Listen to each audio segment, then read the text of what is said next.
1942 ലാഹോർ ആസ്ഥാനമാക്കി ഒരു പ്രത്യേക പോലീസ് സംഘത്തെ ഉണ്ടാക്കി. കേന്ദ്ര സർക്കാർ ജീവനക്കാരുടെ അഴിമതി അന്വേഷിക്കുകയായിരുന്നു ലക്ഷ്യം. ആദ്യത്തെ സൂപ്രണ്ടായിരുന്ന ഖുർബാൻ അലി ഖാൻ വിഭജനത്തെ തുടർന്ന് പാകിസ്ഥാൻ സ്വന്തം രാജ്യമായി സ്വീകരിച്ചു. അതോടെ ആ പോലീസ് സംഘം ഡൽഹിയിലേക്ക് പറിച്ചു നടപ്പെട്ടു.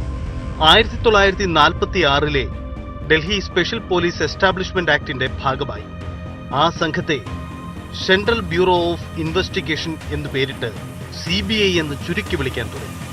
ആ ആക്ടിലെ 6ാം സെക്ഷൻ അനുസരിച്ച് കൂട്ടിലിട്ടു വളർത്തേണ്ട തത്തയായിരുന്നു CBI. എന്തുകൊണ്ടെന്നാൽ ഇനിയും ആരും തിരുത്തിയിട്ടില്ലാത്ത ഒരു വാചകം ആക്ട് പറഞ്ഞു വെച്ചു.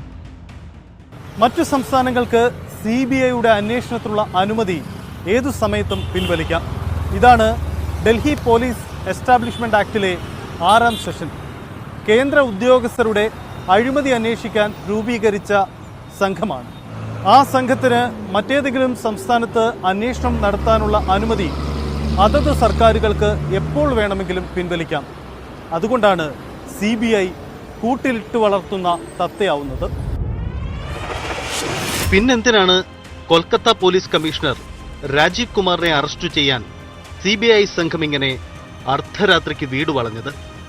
പശ്ചിമ ബംഗാളിൽ CBIക്ക് അന്വേഷിക്കാൻ അധികാരമില്ലെന്ന് ഓർഡിനൻസ് പാസാക്കിയിട്ടും മുഖ്യമന്ത്രി മമതാ ബാനർജിക്ക് നിരാഹാരമിരിക്കേണ്ടി വന്നത് എന്തുകൊണ്ടാണ്?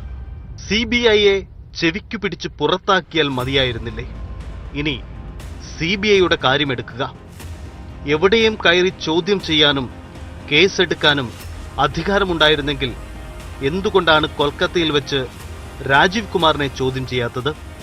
ഡൽഹിയിൽ പോലും കൊണ്ടുപോവാൻ കഴിയാതെ ഷില്ലോങ്ങിലെത്തിച്ച് ചോദ്യം ചെയ്തത് എന്തിനാണ്?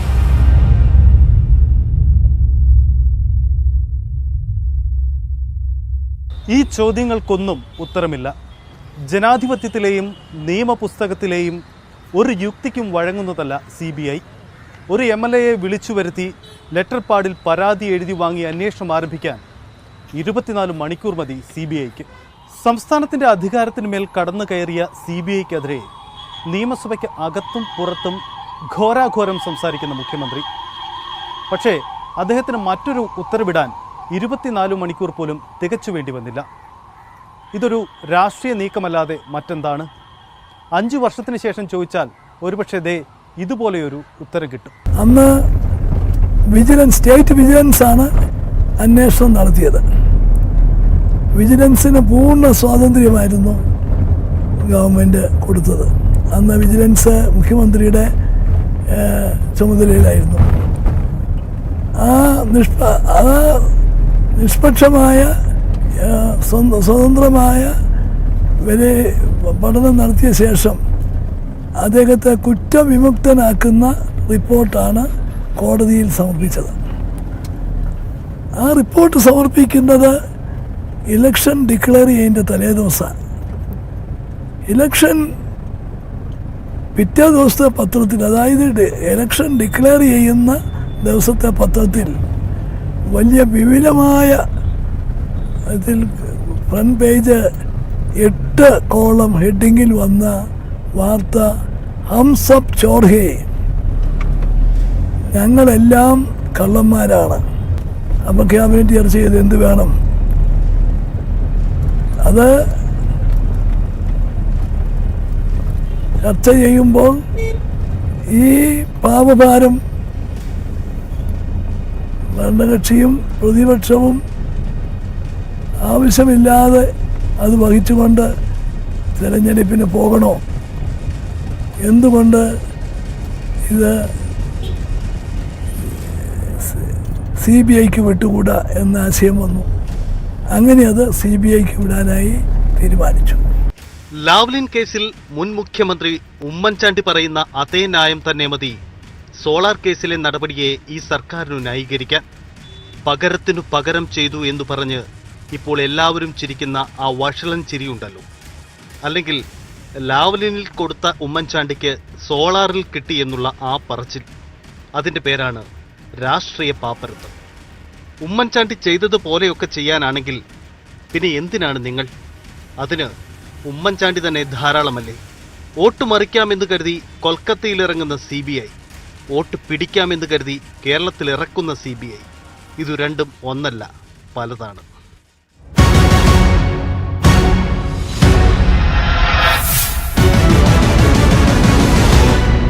അഞ്ച് വർഷം മുമ്പ് നിയമസഭ വളഞ്ഞുവരെ സമരം നടത്തിയവരാണ്. ജനാധിപത്യത്തിൻ്റെ ശ്രീകോവിലാണ് നിയമസഭ എന്ന് വിശ്വസിക്കുന്നുണ്ടെങ്കിൽ അവിടെ അഷ്ടബന്ധമിട്ട് ഉറപ്പിച്ചിരിക്കുന്ന കസേരയാണ് സ്പീക്കറുടേത്. അത് എടുത്തെറിഞ്ഞുവരെ സമരം നടത്തി ഉമ്മൻചാണ്ടി സർക്കാരിനെ താഴെ വീഴ്ചവരാണ്. ഭരണത്തിൽ വന്നിട്ട് വർഷം 4.25. നേരത്തെ പറഞ്ഞതൊക്കെ ശരിയാണെങ്കിൽ എന്തുകൊണ്ട് സംസ്ഥാന വിജിലൻസിനെ കൊണ്ട് ഇതുവരെ ഒരു കേസ് പോലും എടുപ്പിച്ചില്ല? ജുഡീഷ്യൽ കമ്മീഷന്റെ റിപ്പോർട്ട് കയ്യിലുണ്ടായിട്ടും എന്തുകൊണ്ട് പ്രതികൾക്കെതിരെ നടപടിയെടുത്തില്ല? രാഷ്ട്രീയ വിരോധം തീർക്കാൻ കേസിന് ഉപയോഗപ്പെടുത്തുന്ന രീതി ഇടതുപക്ഷ ജനാധിപത്യ മുന്നണിക്കില്ല. ഞങ്ങളുടെ രീതിയും സമീപനവും അതല്ല. ഇത്രയും നാൾ ഈ സോളാർ കേസിൽ കേരളത്തിൽ ഉയർന്ന ചർച്ച എന്തായിരുന്നു? എന്തുകൊണ്ട് അന്വേഷണം നീണ്ടുപോകുന്നു എന്നായിരുന്നു. എന്തുകൊണ്ട് ഇവരെ അറസ്റ്റ് ചെയ്യുന്നില്ല എന്നതായിരുന്നില്ലേ? ശ്രീ ഉമ്മൻചാണ്ടി തന്നെ ഈ സോളാർ കേസ് CBIക്ക് വിട്ടതിനെ തുടർന്ന് നടത്തിയ പ്രതികരണത്തിൽ പറയുന്നുണ്ട്, എനിക്കെതിരെ നോൺ വെയിലബിൾ ഒഫൻസ് ഉണ്ടായിരുന്നു, കേസുണ്ടായിരുന്നു, FIR ഉണ്ടായിരുന്നു, എന്നിട്ട് ഇവൻ അറസ്റ്റ് ചെയ്തില്ല. അതേ ഉമ്മൻചാണ്ടി സാർ, അതുതന്നെയാണ് ഞങ്ങളുടെ മറുപടി. ആ പറഞ്ഞതിലുണ്ട് എന്താണ് LDF, എന്താണ് UDF എന്ന്. ശ്രീ ഉമ്മൻചാണ്ടിയുടെ കാലത്ത് FIR ഉണ്ടാക്കി, ഒരാവശ്യവുമില്ലാതെ FIR ഉണ്ടാക്കി ഞങ്ങളുടെ നേതാക്കളെ വേട്ടയാടി, DYFI പ്രവർത്തകർ ഉൾപ്പെടെയുള്ളവരെ വേട്ടയാടി. എത്ര പേരെയാണ് നാട് കടത്തിയത്? എത്രയോ പേരുടെ അനുഭവങ്ങളുണ്ട്. ഞാൻ ഓരോരുത്തരായി പേരെടുത്ത് പറയുന്നില്ല. സഖാവ് MM മണിയുടെ എല്ലാം അനുഭവം നമ്മുടെ മുമ്പിലുണ്ട്. അപ്പോൾ അധികാരത്തെ എതിരാളികളെ പൂർണ്ണമായി ഇരുമ്പഴിക്കുള്ളിലാക്കുന്നതിനുള്ള ഒരു അവസരമായിട്ടായിരുന്നു UDF കണ്ടിരുന്നത്. അങ്ങനെയല്ല LDF. അതുകൊണ്ടാണ് ശ്രീ ഉമ്മൻചാണ്ടി ഇപ്പോൾ പരാമർശിക്കുന്നത് പോലെ FIR ഉണ്ടായിട്ടും അദ്ദേഹത്തെ അറസ്റ്റ് ചെയ്യാതിരുന്നത്. 2006 സ്ഥാനമൊഴിയും മുൻപ് ലാവ്ലിൻ കേസിൽ പിണറായി വിജയനെതിരെ CBI അന്വേഷണത്തിന് ശുപാർശ. 2016 സ്ഥാനമൊഴിയും മുൻപ് കേസ് വേഗം കേൾക്കാൻ ആവശ്യപ്പെട്ട് ഹൈക്കോടതിയിൽ ഹർജി. ഇതു രണ്ടും ചെയ്ത ഉമ്മൻചാണ്ടിക്ക് പിണറായി വിജയൻ കൊടുത്ത മറുപടി മാത്രമാണോ സോളാർ കേസിലെ അന്വേഷണം? കാൽപന്തിലെന്നതുപോലെ ഇങ്ങനെ കയറിയിറങ്ങി ഗോളടിക്കുന്നതാണോ ജനാധിപത്യം? ഞങ്ങൾ പ്രതിരോധത്തിലാവുന്ന തീരുമാനമല്ല, ഞങ്ങൾ അഗ്രസീവ് ആവുന്ന തീരുമാനമാണ് ഗവൺമെൻറ് കൈക്കൊണ്ടത്. അവരുടെ അണികളെ പോലും പറഞ്ഞ് ബോധ്യപ്പെടുത്താൻ കഴിയാത്തൊരു തീരുമാനമാണ് സർക്കാർ എടുത്തത്. മാത്രമല്ല CPIMൻ്റെ കേന്ദ്ര അന്വേഷണ ഏജൻസികളെ സംബന്ധിച്ചുള്ള നിലപാടുകളിലെ എല്ലാ ഇരട്ടത്താപ്പും വളരെ വ്യക്തമായി ജനങ്ങളുടെ മുമ്പിൽ തുറന്നു കാണിക്കപ്പെട്ടൊരു തീരുമാനമാണ്. CBI അന്വേഷണം ഇന്ന് വൈകുന്നേരം പ്രഖ്യാപിക്കുകയാണ്. സോളാർ കേസ് CBI അന്വേഷിക്കാൻ തീരുമാനിക്കുന്നു. തൊട്ടടുത്ത ദിവസം രാവിലെ കോടതിയിൽ ഗവൺമെൻറ് ചെയ്യുന്ന എന്താ? ലൈഫ് മിഷൻ കേസിലെ CBI അന്വേഷണത്തിന് സ്റ്റേ വേണമെന്ന് പറഞ്ഞ് സുപ്രീം കോടതിയിൽ സിറ്റിങ്ങിന് 10-25 ലക്ഷം രൂപ ചെലവ് വരുന്ന ഒരു വക്കീലിനെ വെച്ച് ലൈഫ് മിഷനിൽ CBI അന്വേഷണത്തിന് സ്റ്റേ ചോദിക്കുമ്പോൾ പറയുന്ന ഒരു ന്യായം ഫെഡറൽ സംവിധാനത്തെ തകർക്കുകയാണ് എന്നുള്ളതാണ്. അപ്പോൾ ഒരു ഉത്തരവ് CBIക്ക് കേസ് കൈമാറാൻ ഇട്ടിട്ട് അതിൻ്റെ മഷി ഉണങ്ങുന്നതിൻ്റെ മുമ്പ് അതേ സർക്കാർ തന്നെ പിറ്റേ ദിവസം കോടതിയിൽ പോയി വേറൊരു കേസിൽ CBIക്ക് സ്റ്റേ വേണമെന്ന് പറയുമ്പോൾ എന്ത് ന്യായീകരണമാണ് CPIMന് പറയാനുള്ളത്? CBI ഒരു രാഷ്ട്രീയ ആയുധം മാത്രമല്ല, ഇന്ത്യൻ ജനാധിപത്യത്തിൽ അതിസങ്കീർണമായ ഒരു കർത്തവ്യം നിർവഹിക്കുന്ന സംവിധാനം കൂടിയാണിത്. 2G കുംഭകോണം, കൽക്കരി കുംഭകോണം, അനേകം വ്യാജ ഏറ്റുമുട്ടലുകൾ. മുൻ ആഭ്യന്തര ധനകാര്യമന്ത്രിയായിരുന്ന P. ചിദംബരം മാത്രമല്ല, ഇപ്പോൾ ആഭ്യന്തരമന്ത്രിയായ അമിത്ഷായും പ്രതിയായത് CBI എടുത്ത കേസിലാണ്. ജനപ്രതിനിധികൾക്ക് തരിമ്പെങ്കിലും ഭയമുണ്ടെങ്കിൽ അത് കോടതികളെയോ പട്ടാളത്തെയോ അല്ല, CBI ആണ്. ഭരണമുണ്ടെങ്കിൽ രാഷ്ട്രീയമായി ആർക്കും എടുത്തുപയോഗിക്കാവുന്ന ആയുധം. അതുതന്നെയാണ് ആ സംവിധാനത്തിന്റെ ശക്തിയും ദൗർബല്യവും.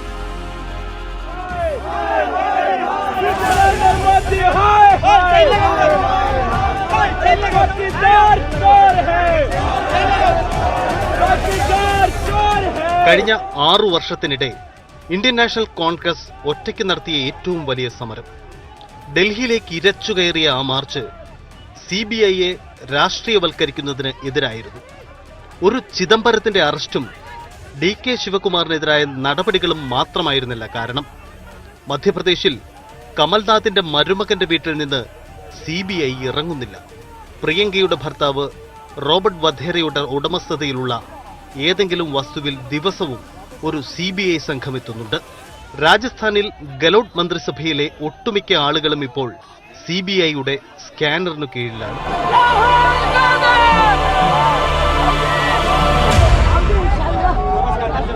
अप्रोच है judiciary, CBI, income tax, ED सबका दुरुपयोग किया जा रहा है. ऐसा आज तक कभी नहीं हुआ.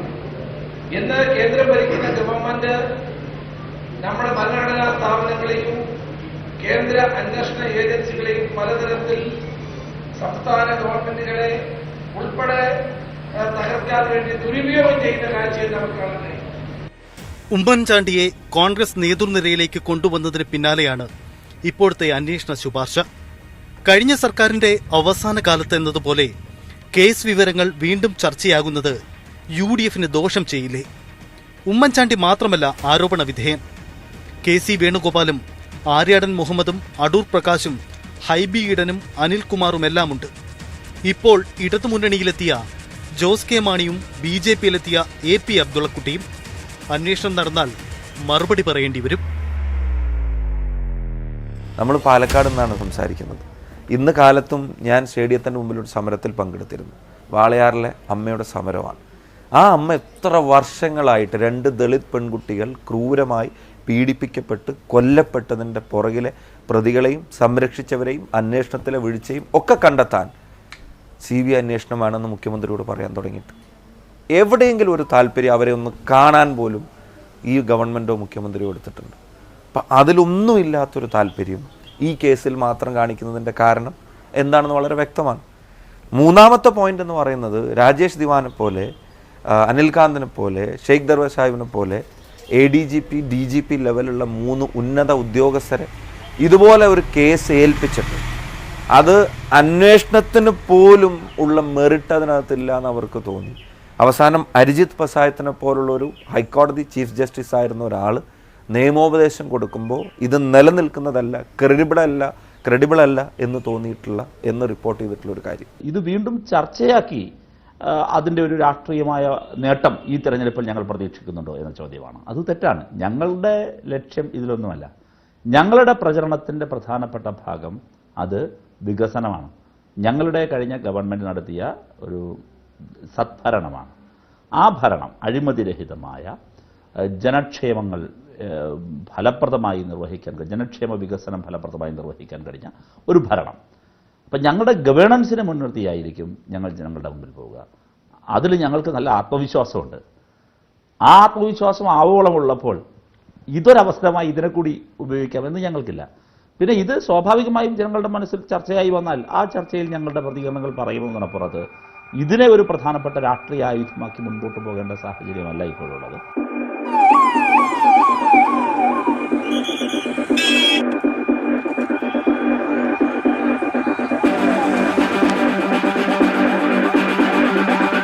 ഈ വരുന്നത് ആന്ധ്രാപ്രദേശ് മുഖ്യമന്ത്രി ജഗൻമോഹൻ റെഡ്ഡിയുടെ വാഹനവ്യൂഹമാണ്. ഭരണസിര കേന്ദ്രത്തിലേക്കുള്ള യാത്രയല്ല, CBI കോടതിയിലേക്കാണ്. അനധികൃത സ്വത്ത് സമ്പാദന കേസിൽ എത്രയോ വർഷമായി വിചാരണ നേരിടുന്നു. ചിലതിൽ ശിക്ഷിക്കപ്പെട്ടു, അതിൽ അപ്പീൽ പോയി.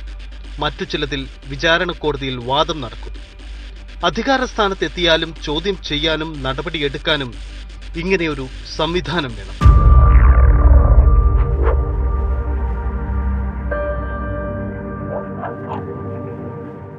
ഈ വരുന്നത് ആരോഗ്യ പ്രവർത്തകരല്ല, PPE കിറ്റിട്ട CBI സംഘമാണ്. ഡൽഹിയിൽ രതുൽപുരി എന്ന യുവ ബാങ്കറുടെ വീട്ടിൽ റെയ്ഡ് നടത്താനെത്തിയതാണ്. രതുൽപുരി മധ്യപ്രദേശ് മുഖ്യമന്ത്രി കമൽനാഥിന്റെ മരുമകനാണ്, കമൽനാഥിന്റെ സഹോദരി പുത്രൻ. രതുൽപുരിയും ബഗുൽനാഥും ചേർന്നുള്ള കൂട്ടുകച്ചവടമാണ് ഹിന്ദുസ്ഥാൻ പവർ പ്രോജക്റ്റ് എന്ന കമ്പനി വഴി നടക്കുന്നതെന്നാണ് CBIയുടെ കണ്ടെത്തൽ.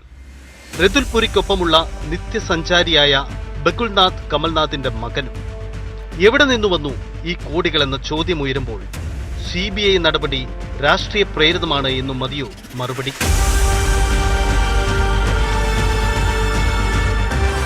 ഡൽഹിയുടെ നിരത്തുകളിലൂടെ 3 ആണ്ട് മുൻപ് ഓടിപ്പോയ ഈ വാഹനം ഒരു ചരിത്രമാണ്.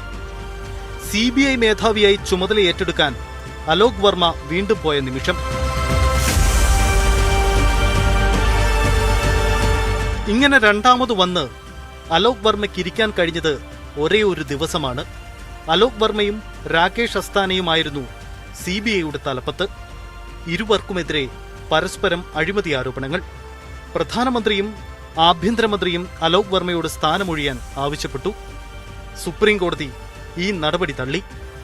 അലോക് വർമ്മയെ വീണ്ടും CBI ഡയറക്ടറായി നിയമിച്ചു.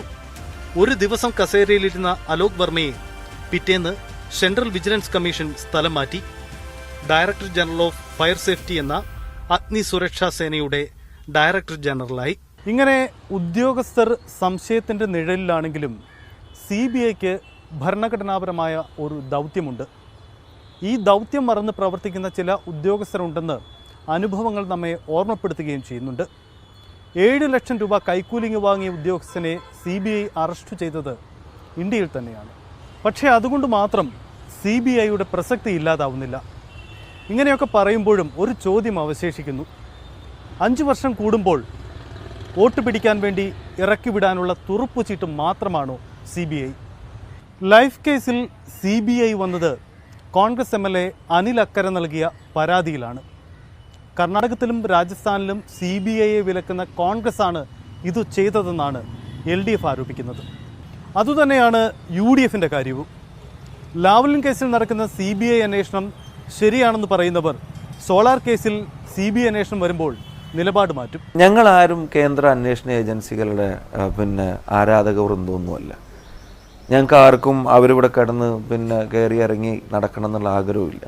പക്ഷേ ചില കാര്യങ്ങൾ നിങ്ങൾ പരിശോധിക്കുക. ഇപ്പോൾ ലൈഫ് മിഷനെ പോലെ ഗുരുതരമായ ഒരു കേസിനകത്ത് 4.5 കോടി രൂപയുടെ അഴിമതി നടന്നിട്ടുണ്ട് എന്നാരാ അംഗീകരിച്ചത്?